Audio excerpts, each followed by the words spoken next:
let's go to the hot corner. Let's go to third base here, dudes. Let's go to the DK Sportsbook. Favorite run line or money line bet, Matt?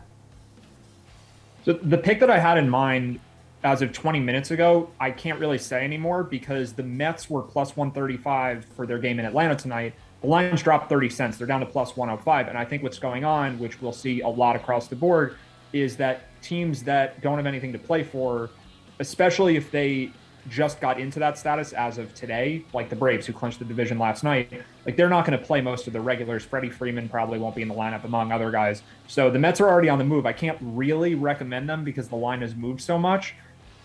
So I think I may have to go with the Marlins because that line hasn't moved a ton yet. They're around pick 'em against the Phillies at home. And this one is worth monitoring because it's going to depend entirely on who starts for the Phillies tonight. But they're out of the playoffs now, so I think Real Muto, Harper, Segura, McCutchen, all those guys may not start.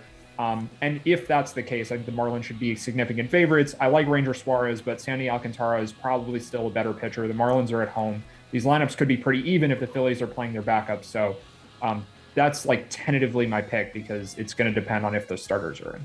Paul, where are you going for your favorite run line or money line bet?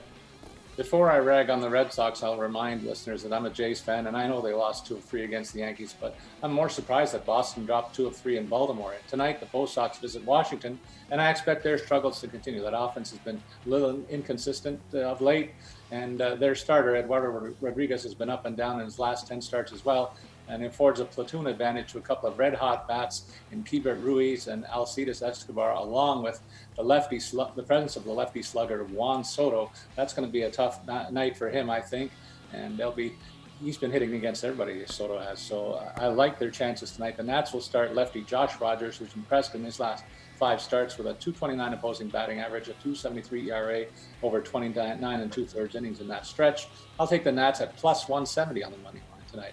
The Dodgers need to keep the pressure on the Giants for at least one more night, and they line up behind their leader, Clayton Kershaw, against a Brewers team that has come in and they're hot, home and cooled out, rather. The home side won't blow this opportunity, so I'll take them at minus 1.5 for the 110 payout. Young Kenneth, how about you?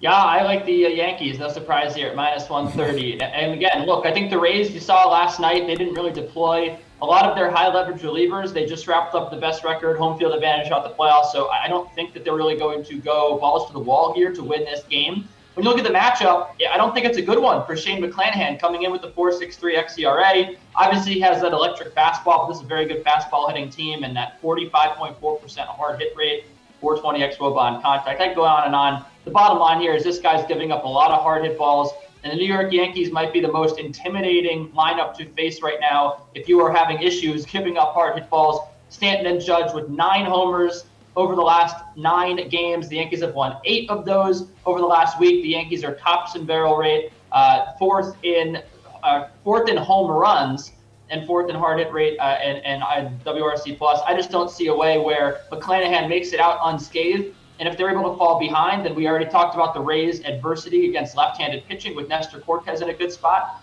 I think that this could get away from the Rays early, and I don't think they're going to be bringing in their high-leverage guys to save this game. So I think that the Yankees could go on and, I think, lock up the wild card here with the win.